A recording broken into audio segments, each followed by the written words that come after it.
दोस्तों, किसी ने बड़े कमाल की बात कही है। सफलता उन्हें मिलती है जिनके सपनों में जान होते हैं।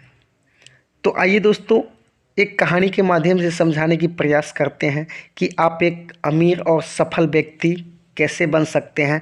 आपका माइंडसेट क्या होना चाहिए। तो आइए एक कहानी के माध्यम से जानते हैं।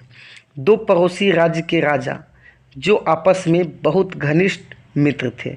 एक बार राजा के यहाँ पुत्र का जन्म हुआ। खुशी का दिन था और खुशी इतनी ज़्यादा थी कि राजा ने अपने घनिष्ठ मित्र दूसरे राजा को अपने यहाँ आने का आमंत्रण दिया। दूसरा राजा अपने मित्र के दरबार में गया। वहाँ उनका भव्य स्वागत किया गया। राजा ने अपनी पुत्र होने की खुशी में मित्र राजा को एक उपहार दिया। ये उपहार बड़ा खास था। उपहार के रूप में मित्र राजा के बाद बाज के दो बच्चे दिए।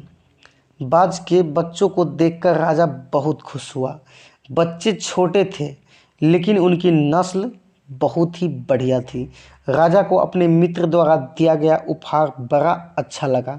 राजा अपने राज्य में आकर अपने राज्य में सबसे अच्छे बेहतर ट्रेनर को बुलाया जो बाज को अच्छी कालबाजियाँ और अच्छे कर्तव्य सिखा सके। ट्रेनर बाज के बच्चों को अपने साथ ले गया। ट्रेनर ने बाज के बच्चे के ऊपर 2 महीने बहुत जमकर मेहनत किया। 2 महीने में बच्चे बड़े हो चुके थे। एक दिन राजा ने सोचा क्यों ना आज ट्रेनर के पास जाकर देखा जाए कि बाज के बच्चे कैसे हैं, उन्हें क्या सिखाया है। राजा ट्रेनर के पास गया तो देखा कि एक बाज तो ऊपर आसमान में अच्छी उड़ान भर रहा है और दूसरा बाज कालबाजियाँ दिखा रहा है। लेकिन दूसरा बाज थोड़ा उड़ने के बाद एक पेड़ के शाखा पर बैठ जाता था। थोड़ी देर उड़ता था, फिर एक पेड़ पे जाकर बैठ जाता था। उड़ता था, बैठ जाता था। थोड़ी देर के लिए उड़ता था, फिर नीचे आ जाता था। राजा को बड़ा अजीब लगा। राजा ने कहा, कैसे भी करो इस दूसरे बाज को भी उस बाज की तरह उड़ान भरना सिखाया जाए जो बहुत ऊपर उड़ान भरते हुए कालबाजियाँ दिखाता है। ट्रेनर को कुछ समझ में नहीं आ रहा था कि ये जो बाज है ये कैसे उड़ेगा। ट्रेनर का एक मित्र था जो कि किसान था।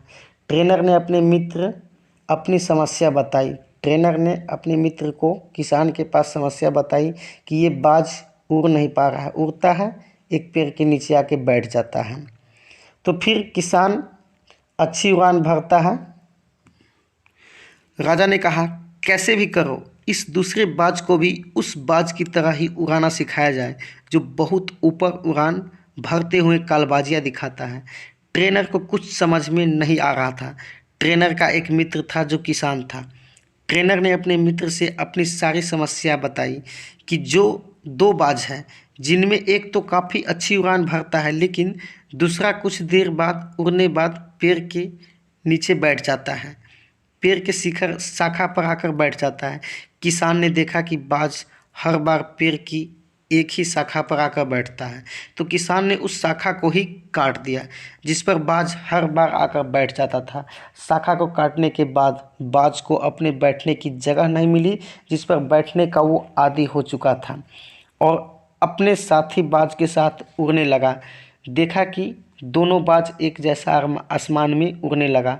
दोस्तों, इस कहानी से हमें ये सीखने को मिलता है कि ऐसे ही कोई शाखा हमारे और आपके जीवन में भी हो सकती है जिसे हम अपना कंफर्ट जोन कहते हैं, लेकिन देखा जाए तो ये हमारे लिए नुकसानदायक साबित होता है। हम इसमें रहते हुए कुछ अलग करने के बाद सोच नहीं पाते हैं जिससे हमारा कंफर्ट जोन ही हमें सफल होने में रोकता है। आपके पास जितना भी आराम करने के लिए सावधान होंगे, आप उतना ही कम कुछ अलग करने के बारे में सोचेंगे। आपको ये कहानी कैसी लगी हमें कमेंट करके ज़रूर बताएं। अगर वीडियो अच्छा लगे तो एक लाइक कर दे। मिलते हैं किसी नेक्स्ट वीडियो में, तब तक के लिए थैंक्स फॉर वॉचिंग।